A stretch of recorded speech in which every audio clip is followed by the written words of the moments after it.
우리나라 곳곳에 보면 대형 교회들, 소위 몸집이 커져 성도 수가 많아진 교회들이 많습니다. 너무나 고무적인 현상일 수 있겠죠. 또 대형 교회 참 잘합니다. 말씀도 좋고 또 거기서 행정적인 모든 체계가 또 잘 갖추어져서 많은 중소 교회들이 뭐 여러 가지 따라 배우고 함께 성장할 수 있는 기회를 삼고 있습니다. 몸집이 커진 대형 교회들, 이게 늘어남에 따라 또 교회의 체계화 바람이 많이 불어서 행정적인 측면 또 조직적인 측면에서 볼 때 일반 기업체나 회사 못지않게 제법 세련되고 체계화 되어가고 있습니다. 조직화되고 체계화되는 것은 바람직해 보이나 자칫 잘못하다가는 교회가 세상적이다, 교회가 너무 형식적이다라는 평가가 또 꼬리표를 따라붙게 되죠.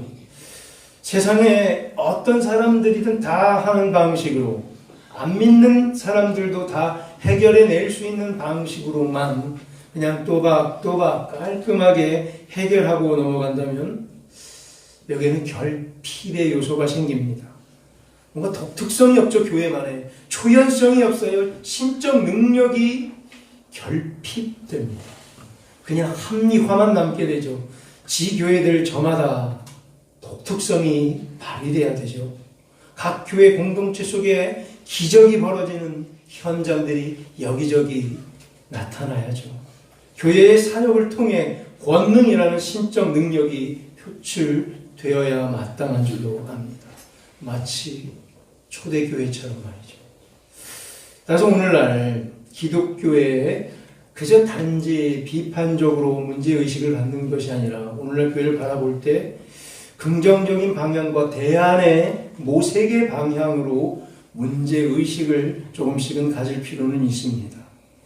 너무 세상적 합리화, 인간적인 모습이 교회에서 묻어나오는 것은 아닌가.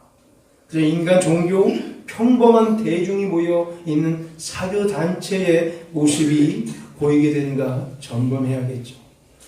그래서 군중과 여론의 세력을 더 의지하는 것 같아 보일 때도 있습니다. 사람이 많이 모이기는 하나 무력한 모습일 때가 있습니다. 사회의 일반 법칙 하에서 활동하려 계획을 세워 보기도 합니다. 세상 이익 집단과 똑같아 보입니다. 복지단체와 똑같아 보입니다. 교회는 절대로 이윤 창출을 위한 회사가 아니고 그저 선행 착한 일을 베푸는 복지단체가 아닌데 말이죠. 교회는 생명을 살리는 곳인 줄로 믿습니다. 여기서 우리 오늘 4장과 5장의 사도행전 말씀을 읽었는데 바로 앞에 3장에서 보면요, 베드로가 엄청난 방법을 시도하고 있습니다. 거기에 잠시 관심을 가져봅니다. 저는 묻습니다. 베드로에게 꼭 그렇게 해야만 했나, 그런 방식을 시도해야만 했는가 말이죠. 어떤 일이 있었죠? 3장에서 성전 미문에 앉아있는 안진뱅이, 지체장애인이죠. 나이를 보니까 나중에 40년 됐다니까 40살 된 것 같아요. 40년 이상을 불구로 지내온 이 지체장애인을 바울이 일으켜 세웠습니다. 기적으로 이렇게 세웠죠. 어떻게 말하죠? 유명한 말씀, 은과 금은 내게 없나니 나사렛 예수 그리스도의 이름으로 일어나 걸으라. 그랬더니 벌떡 일어나게 됐죠. 기적이에요. 40년 동안 태어나면서부터 못 걷게 된 이 사람을 그래도 동네 사람들이 메고 나와 부거리라도 할 수 있도록 도와줬죠. 고맙죠. 그냥 진작에 죽었을 수도 있는데 동네 사람들이도 메고 나와서 부거리를 할 수 있도록 이 자리에 항상 꾸준히 누군가 40년 동안 돌봐줬어요. 세상 합리적으로 볼 때는 그저 베드로도 오늘 지나가다가 은과 금 가진 것 좀 팔아서 동전 몇 입 나눠주면 뭐 좋았겠죠. 이 사람한테 돈이 당장 들어오니까 오늘 한 끼 때울 수 있는 돈을 주는 게 낫지 않을까. 그저 동전 한 푼 적선해주면 그만이었을 텐데 왜 오늘 베드로는 이 장애인에게 이런 이상한 방식, 기적의 방식으로 해결을 했는가? 장애인이 갖고 있는 한 문제를 해결하는 방식에 있어서 베드로는 체계적으로 또 역사적으로 있는 방식을 쓴 게 아니죠. 합리적인 방식을 쓴 게 아니죠. 인간적으로 이해되는 방식을 쓴 게 아니라 초월적인 기적의 방식으로 문제를 해결합니다. 많은 것을 여기서 우리가 생각하게 됩니다. 이 사람 세상이 잘 도와줬어요. 합리적으로. 세상 복지가 이 장애인을 40년 동안 잘 먹고 살게 했어요. 그런데 베드로는 이 합리라는 방식을 오늘 권능이라는 방식으로 한 방에 깨뜨리고 있습니다. 왜 그런가 봤더니 한 관문에 서 있죠. 이제 초대교회가 본격적으로 시작되고 있기 때문이에요. 사도행전 2장에 크게 임했던 오순절 성령의 대강림 사건 이후에 이제 본격적으로 초대교회가 서게 되는 이 마당에 베드로는 이 초대교회의 수장으로서 엄한 무게를 가지고 이 자리에 서서 오늘 감히 권능의 방법으로 문제를 해결해 냅니다. 교회는 이런 겁니다라고. 앞으로 교회들은 하나님의 방식으로 서는 교회들은 이런 식으로 서라는 표본을 오늘 제공하기 위해서 베드로는 이런 엄청난 일을 행하게 되는 거죠. 초대교회 베드로 이름으로 섰죠. 피터, 뾰트르, 반석이라는 뜻의 베드로. 마태복음 16장에서 베드로의 이 신앙 고백 위에 교회를 세운다고 했죠. 주는 그리스도시요 살아계신 하나님의 아들입니다. 아멘. 이런 신앙 고백 위에 교회를 세운다. 이 책임을 갖고 베드로는 그 이름에 걸맞게 이제 본격적으로 출발하는 초대교회의 시작을 이렇게 알리고 있습니다. 합리적인 방법이 아니요, 역사와 전통의 방법이 아니요, 권능과 기적의 방법으로 교회는 서야 된다는 것을 첫 단추를 이렇게 끼우고 있는 장면인 거죠. 그래서 지금 이 자리 굉장히 중요한 자리, 많은 사람에게 크게 영향력을 미칠 수 있는 자리, 첫 출발, 그저 오늘 한 끼 먹을 걸 주면 이 사람 내일도 여기 또 나와 있을 것입니다. 이 장애인 계속 누군가 주면 1년 후에도 또 그 자리에 그 사람은 적선을 구하며 문제가 해결되지 않은 채 그 자리에 나와 있을 겁니다. 이것을 해결하는 교회의 방식은 세상적인 합리의 방식이 아니라, 계산하는 계산적인 방식이 아니라 권능과 기적의 방법이라는 거예요. 베드로는 새로운 시대의 포문을 열고자 결심했고 장애인에게 다가가 예수 그리스도의 이름으로 그를 일으켜 세웁니다. 절대 정상적인 해결이 아니었죠. 저는 묻습니다. 뭐 하라고 그랬어요? 그저 금과 은을 팔아 몇 푼 쥐어주면 됐지. 오늘날 큰 한국 교회들이 그에게 묻습니다. 그냥 은과 금을 팔아서 해결해주고 먹고 살고 이걸 도와주는 게 합리적이 아닌가? 맞네. 맛있는 밥 오늘 한 끼 따뜻하게 대접해주면 되지 않는가? 멋지게 말을 할 겁니다. 그때 베드로는 말할 겁니다. 대답할 겁니다. 기존의 문화와 전통의 방식이 아니라, 세상의 계산적인 방식이 아니라 예수님의 방식으로 내가 한번 해본 거라고 말이죠. 기존의 방식 말고 예수님의 방식으로 다시 도전해보는 것이 교회의 가치며 교회의 원칙이며 원리라는 것을 오늘 말해주고 있는 거죠. 예수님의 방식, 무슨 방식이었어요? 우리 예수님의 사역을 마가복음 최근에 새벽 예배를 통해서 잘 봤죠. 어떤 방식이든가요, 전부 다 기적의 방식, 초월의 방식, 권능의 방식 아니었던가요? 합리적인 방식이었나요? 예수님이 했던 모든 일들과 말과 행동이요? 예수님의 방식인 기적의 방식, 그리고 권능의 방식으로 압도적인 사역을 펼쳐가는 게 앞으로 교회의 방식이라는 것을 우리에게 호소하고 있는 것입니다. 베드로의 이러한 활약 속에서 오늘 읽었죠. 4장 32절부터죠. 33절을 보니까 이런 일이 생겨요. 베드로뿐만 아니라 사도들 모두 다, 다른 사도들 모두 큰 권능을 받았다. 이 권능은 점점 번져가나 봐요. 이 사도가 권능을 가졌더니 이 사도도 권능을 갖고 점점점 권능의 방식으로 하나둘씩 사도들도 베드로를 따라합니다. 권능의 방식으로 가야 되겠구나. 체계적인 방식, 합리적인 방식이 아니라 권능의 방식은 사도들, 성도들에게, 많은 사람들에게 이어집니다. 그러다 보니까 32절에 매우 특이한 현상 하나가 벌어집니다. 뭐라고 나와 있어요? 32절에 믿는 무리가 한 마음과 한 뜻이 됩니다. 와우! 이게 세상에서 가장 어려운 것인지를 너무나 잘 알고 있죠. 믿는 무리가 한 마음 한 뜻이 된다.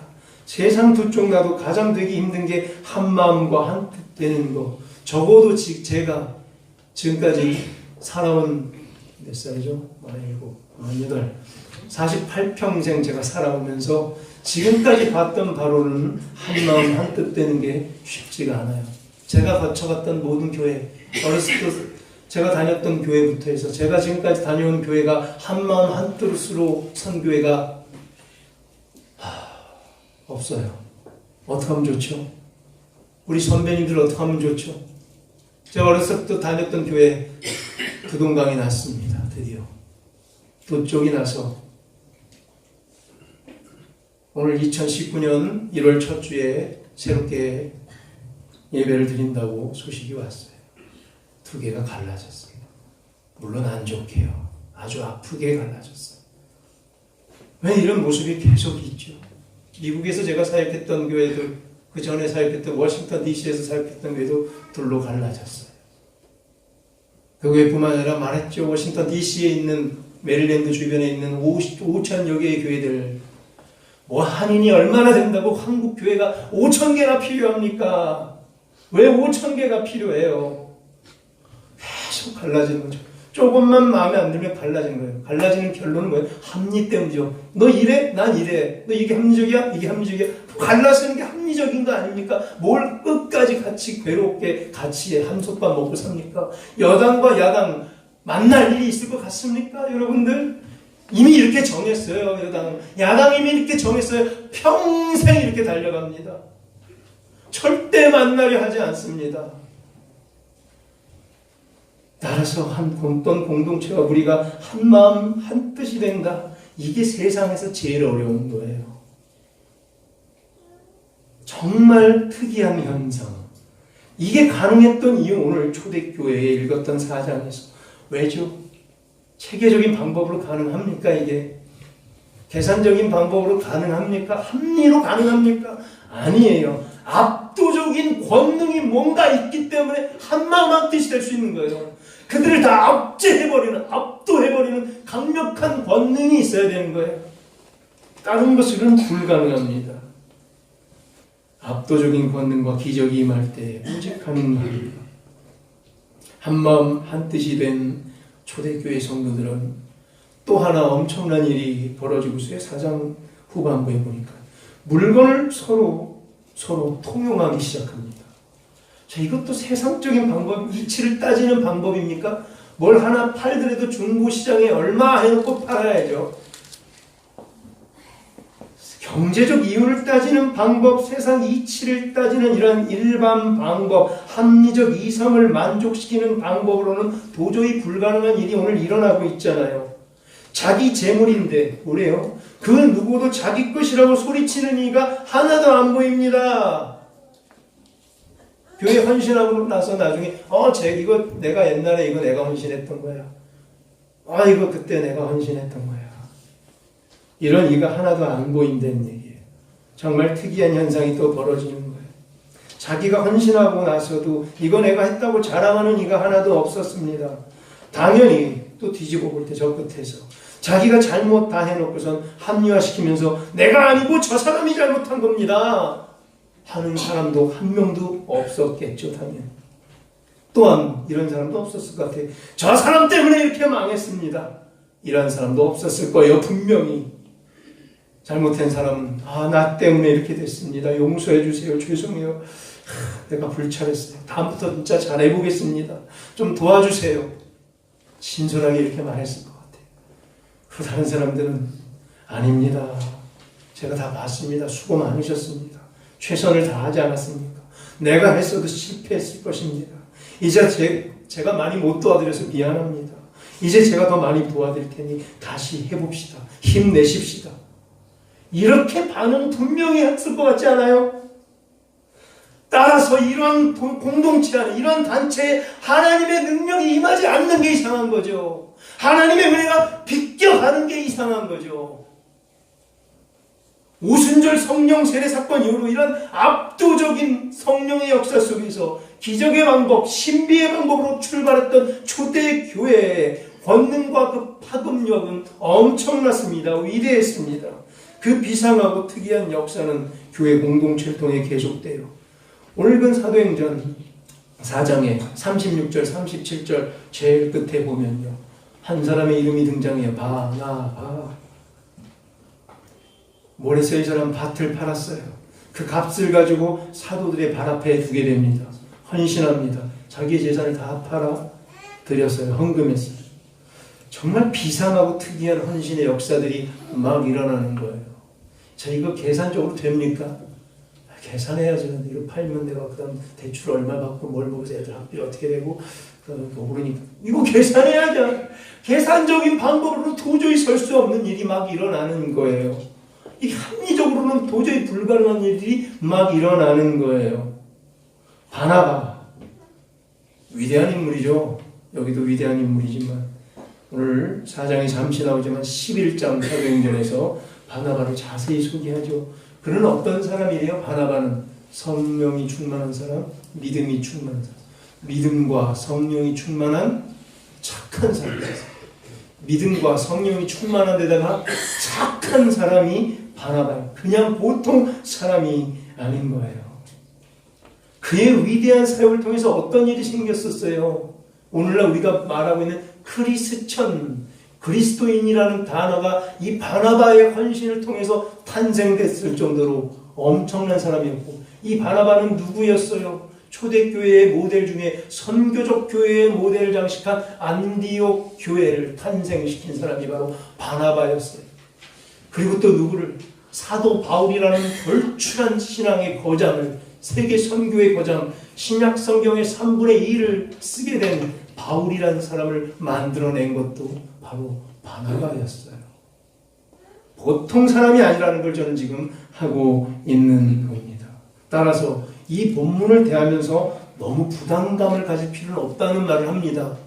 아까 바나바가 재산을 팔아 사도들 앞에 내놓고 교회에 헌금했다는 얘기를 듣고 우리의 표정은 제가 싹 조금씩은 어두워졌어요. 정상이에요. 빚진 마음이 바나바 이렇게 했는데 나도 하고 싶은데 좀 불가능한 것 같고 그래서 표정은 어두워. 이게 인간의 정상적인 반응이에요, 여러분. 그래서 제가 너무 부담감 갖지 말라고. 바나바는 보통 사람이 아니에요.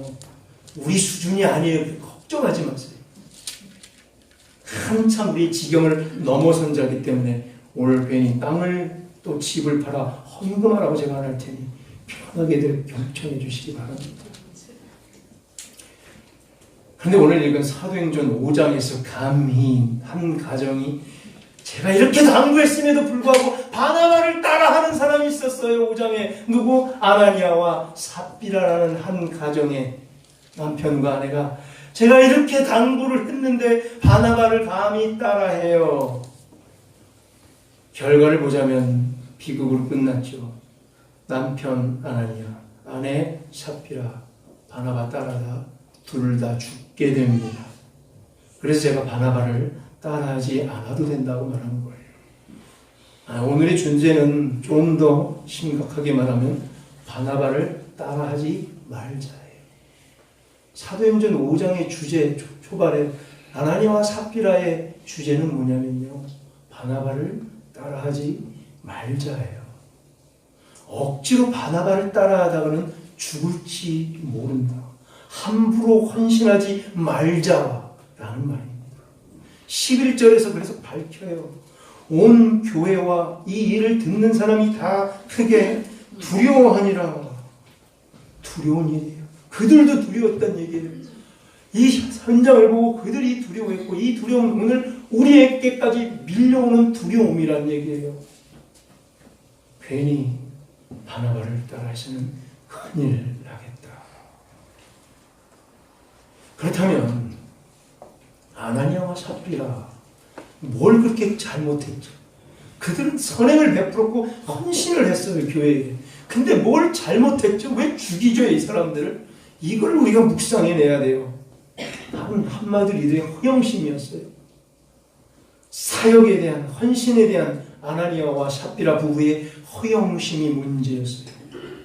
이 사람들은 나름대로 교회에서 열심히 일을 했고, 헌신했고, 헌금까지 크게 했고, 사역도 했고. 근데 중요한 건 이게 하필 초대교회에서, 초대교회의 기준에서는, 그들의 기준에서는 주님의 처절한 징벌을 받았다는 사실입니다. 초대교회의 기준이 뭡니까? 앞에 예수 우리가 봤죠. 초대교회는 어떻게 세워보자고 베드로 얘기를 꺼냈죠. 초대교회는 어떤 방식으로 가자고요? 계산적, 체계적, 합리적, 세상적 방식이 아니라 그랬잖아요. 초대교회는 일부러라도 권능의 방식으로, 불가능한 기적의 방식으로 세워나가는 게 교회라고. 초대교회의 방식이에요. 그럼 첫 단추 이렇게 꼈고 앞으로 지금 2000년을 거쳐서 세워진 교회들도 이런 방식으로 서는 것이 하나님께서 디자인하신 원래 교회의 모습이라는 거죠. 그런데 아나니아와 삽비라는 그걸 착각하고 있었던 거예요. 그 기준 앞에서 걸려서 처참한 징벌을 받았어요. 초대교회는 순수했고요. 초대교회는 원칙적이었고요. 초대교회는 본질적이었던 거예요. 따라서 초대교회는 순결을 요구하는 거예요. 순수함을 요구하는 거예요. 교활함과 머리 굴림을 요구하지 않았던 거예요. 그런데 아나니아와 삽비라는 순수하지 못했어요. 그들은 교회에서 열심히 일하는 모션은 취했지만 늘 머리를 굴렸고요. 교활했고요. 계산적이었고요. 비교를 했어요. 하나님께서는 이것을 바로잡기 위해서 심한 징벌을 내리신 거죠. 초대교회라는 순결한 이 자태를 지키시려고 기적의 방식, 신비의 방식으로 자리매김돼야 할 이 매우 중요한 이 시기에 아나니아와 삽비라 부부의 행동은 교회의 순결을 더럽혔다는 말입니다. 오늘날 우리의 입장에서 도저히 이해가 안 됐죠. 여러분들 이 장면을 읽을 때마다 아나니아와 삽비라가 뭘 잘못해서 죽였을까를 읽을 때마다 이해가 안 됐어요. 왜죠? 합리화에, 체계화에, 계산주의에 익숙했기 때문에 우리가 이 장면을 대할 때 이해가 안 됐던 거예요. 우리 기준, 한국교회 오늘날 우리의 기준에 따르면 아나니아와 삽비라는 훌륭한 교회일 뿐 아닙니까? 재산을 다 팔아, 집을 팔아 교회에 헌신했어요. 상수 들고 환영해야 되겠죠. 감사합니다. 교회가 어려울 때 큰 힘이 됐습니다라고 박수 쳐줘야겠죠. 이렇게 세워서. 그런데 하나님의 기준에서는 교회의 순결을 더럽히는 자들이라고 했어요. 바나바도 하니까 나도 한번 해보지. 바나바만 뭐 착한 사람인가? 바나바만 지만 성령 충만하고 자기만 믿음 큰가? 나도 믿음이 커. 이 정도야 내가. 따라하는 거죠. 비교하는 거예요. 너무 열심히 하는 사람과 내가 비교하는 거예요. 저 사람 이렇게 열심히 하고 뜨네. 왜 자기만 하나 나도 할 수 있어? 이거를 질책하는 거예요. 바나바도 하니 나도 뽐내보자. 비교했어요. 외양과 모양만 있었어요. 순수하지 못했어요. 그저 바나바 따라하면 자기도 바나바처럼 존경받을 줄 알았어요. 믿음 충만, 성령 충만이 하루아침에 되는 거 아니잖아요. 수없이 쌓이고 또 쌓이고 여러 사람들의 평가를 받고 세월이 쌓이고 독보적인 존재로 존경받게 되는데 말로 나를 존경받을 자라고 100번 하면 존경받습니까? 그저 바나바를 따라하면 되는 줄 알았어요. 뭐예요? 의도와 목적이 순수하지 못했던 거죠. 또 보니까 2절에서 보니까 이 사람이 뭐랬어요? 밭을 팔았는데 판값에서 얼마를 감추게 됩니다. 원칙에서 벗어났어요. 스스로 원칙을 세워버렸어요. 바나바는 판 거 다 내놨어요. 자기 재산을. 그 자기가 또 바나바 따라 하다 보니까 다 팔았는데 좀 아까운 거예요. 좀 빼돌렸죠. 뭐 5억짜리 집을 딱 팔아서 헌신하려고 했는데 이게 아까운 거예요. 그래서 3억만 헌신하고 2억만 내가 잠깐. 그걸 3억이 어디예요? 근데 원칙에서 벗어났다는 거예요. 하나님은 말씀하세요. 자기가 스스로 세워버린 원칙에 갇혀버려요. 이 정도면 되겠지. 자기 기준을 세워버려요.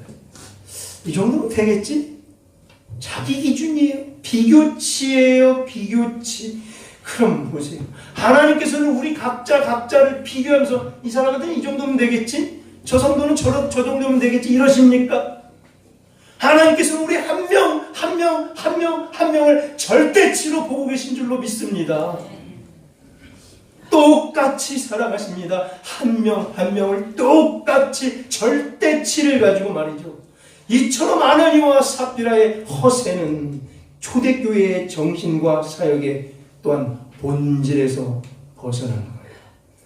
그들의 허영은 순수한 교회, 초대교회에 거기서는 있을 자리를 얻지 못했어요. 요즘도 마찬가지죠. 교회가요, 순결을 잃어갈수록 허세를 떠는 자들이 판을 치고 교활한 자들이 판을 치게 됩니다. 예수 그리스도의 핏값으로 산 교회는 가짜 성도들의 거짓 헌신의 은신처가 결코 돼서는 안 됩니다. 교회는 그런 교활한 자들과 머리 굴리는 자들과 불순한 자들이 휘젓고 다니는 놀이터가 아니라는 것을 하나님께서는 보여주고 계십니다. 불순한 마음으로 권위를 휘두르며 왕 노릇하려는 자들이 활보하는 곳이 교회가 아니라는 것을 보여줍니다. 그래서 아나니아와 삽비라를 하나님께서 죽였습니다. 교회는 거짓의 은신처가 결코 되서는 안 됩니다. 교회는 허영심의 피난처가 되서는 안 됩니다. 교회는 교만한 자들이 가지고 노는 그들의 놀이터가 결코 될 수 없습니다. 교회는 허영에 탐닉할 수 있는 장소도 아니고 허영심을 만족시켜 줄 필요도 없는 곳입니다. 교회는 그럴 자리가 아닙니다. 교회에서는 그러면 안 되는 겁니다. 교회에서는 그러면 안 돼요. 교회에서는 순수해야 돼요. 한 사람 다 순수해야 돼요. 그럴 때 이 공동체가 순수해질 줄로 믿습니다. 순수한 마음을 가지고 신앙의 성장을 진솔하게 사모하셔야 돼요. 신앙이 성장해야 돼요. 그래야 공동체가 초대교회처럼 순결을 유지할 수 있어요. 그래야 교회가 교만한 자들과 교활한 자들과 불순한 자들로부터 교회를 지켜낼 수 있는 거예요. 이제 말씀 맺습니다. 사랑하는 성도 여러분들, 성령의 임재 앞에 우리 한번 솔직해지고 순수해집시다. 하나님은 다 아십니다. 내가 어디까지 위장을 하고 있는지 다 아십니다. 뛰어난 신앙을 가진 척 자신을 위장할 필요 없습니다. 아나니아와 삽비라가 범했던 죄악처럼 내가 교회 안에서 그런 것을 은폐하고 위장하고 하는 것은 없는지 돌이켜봅시다. 여전히 자기를 거룩한 척하며 소위 교회 놀이에 빠져 살고 있는지 점검해 내십시다. 오늘 본문에서 성령께서 우리에게 말할 수 없는 탄식으로 11절에서 함께 외칩니다. 이 두려움, 왠지 모를 이 두려움 오늘 몰려옵니까 여러분들? 복받고 은혜받고 위로받고 치유받고 싶어서 왔지만 지금 이 말씀 대할 때 거북함은 뭐죠? 이 두려움은 뭐죠? 이 두려움이 변하여 은혜가 되기를 간절히 소원합니다. 이 두려움을 넘어서야 진정한 치유와 회복이 우리에게 있는 줄로 믿습니다. 교회가 교만의 은신처인 줄 아느냐? 교회가 허영심을 만족시킬 무대인 줄 아느냐? 눈치 보고 머리 굴리고 허영심을 탐닉해 들어가는 그런 자리인 줄 아느냐? 그래서 성령께서 오늘 아나니아와 삽비라의 행동을 막아냄으로써 교회를 정화시키는 모습을 보여주십니다. 우리 하나님 살아계신 줄도 믿습니다. 우리 하나님 오늘도 교회를 정화시키는 줄로 믿습니다. 막을 것들 반드시 막아줄 줄로 믿습니다. 불순한 의도가 순결한 교회에 결코 틈타지 못하도록 말입니다. 우리 부성교회도 초대교회처럼 성령께서 권능과 기적의 방법으로 일하시는 터전되기를 간절히 소망합니다. 권능과 기적이 나타나 우리의 교만과 불순종의 모든 모습을 제거하시고 그리스도의 순결한 신부로 우리 교회를 주님 다시 오실 그날까지 지켜주시기를 간절히 축원합니다.